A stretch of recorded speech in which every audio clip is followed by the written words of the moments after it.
So, Pokemon Horizons just began its new arc, Rayquaza Rising, with episode 68. A new arc means a new opening, which to my surprise actually showed some very interesting things that I think are worth discussing and analyzing. So let's dive right in.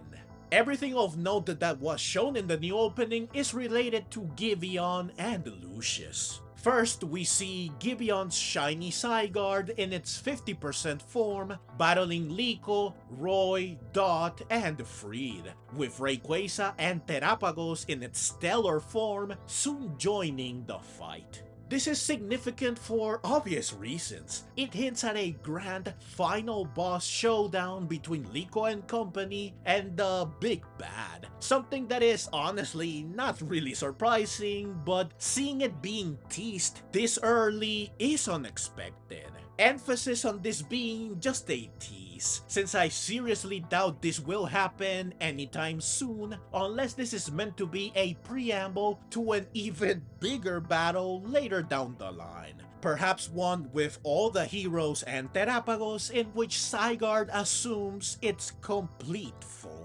What really struck me here, however, is seeing Zygarde and Rayquaza clashing.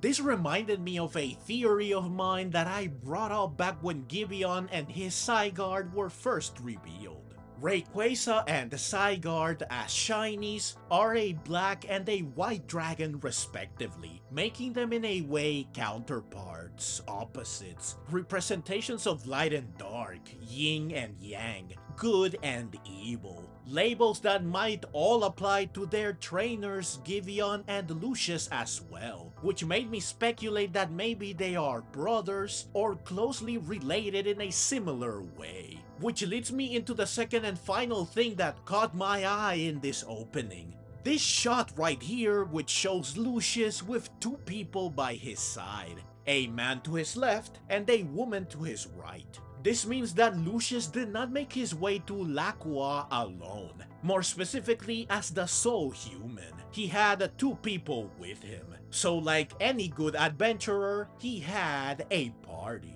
I'm almost 100% sure that the man beside him is none other than Gibeon himself. I mean, just look at his hair. It's exactly like Gibeon's, long and white. Though without the pink highlights, which might suggest that this is not him. But it's possible that his hair got this extra layer of color later on.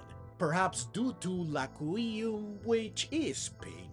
So he and Lucius were friends, perhaps even best friends. They were allies or comrades at the very least. So I guess I was right. They do have a deep connection, though we still don't know exactly what the nature of said connection is. Of course, regardless of what bonded them to each other, their relationship had a bitter end, since Gibeon seems to feel animosity towards Lucius. Plus, we know Lucius got to Laqua, but Gibeon wanting so desperately to go there suggests that he didn't, which explains why he wants to make his way there so badly. Maybe he's jealous of Lucius, bitter because he made it to paradise without him.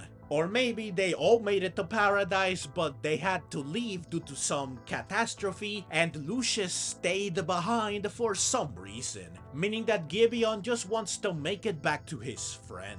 Though this would make him come across more as a good guy, which goes against what his role has been so far, and it would mean that he should already know where Laqua is. So unless the place moves or something like this, he shouldn't need to find it. Therefore, this latter possibility is likely not it. As for why their relationship crumbled, well, the fact that their party was two guys and one girl, I immediately thought of the classic, two guys love the same girl, but she only loves one of them. I'm sure you know how the rest goes. As for the identity of this girl, well, it's unknown at this point. I have no idea who she could be. However, I can almost guarantee that she is the very same woman shown appearing before Liko and company as some sort of vision or illusion in the PB for this arc.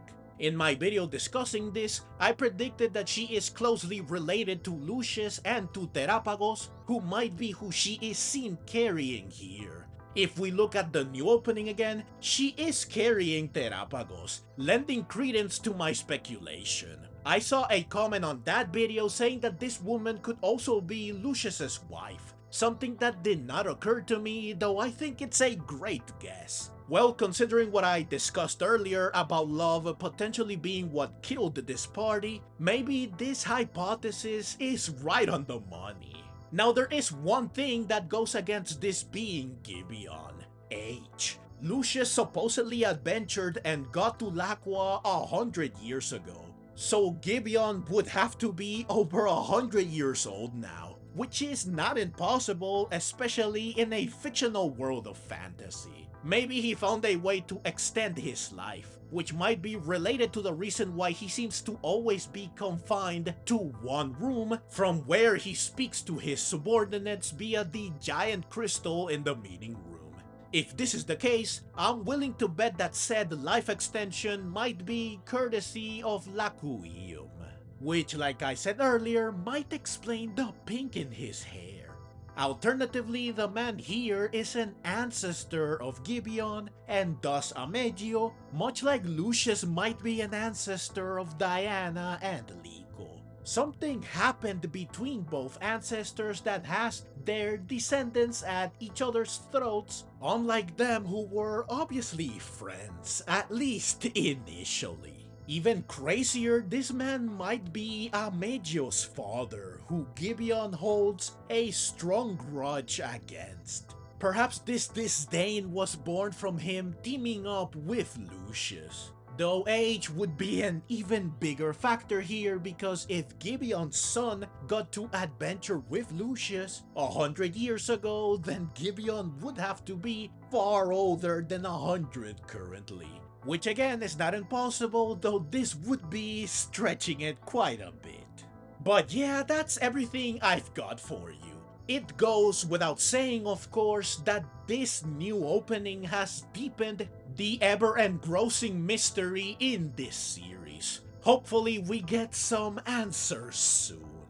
But that's the video. Drop a like if you enjoyed it, and please share your thoughts down in the comments below. Consider supporting me directly either through channel membership, Patreon, or buy me a coffee. Subscribe for more Pokemon Horizons coverage, and click the links on screen to see my recent episode reviews.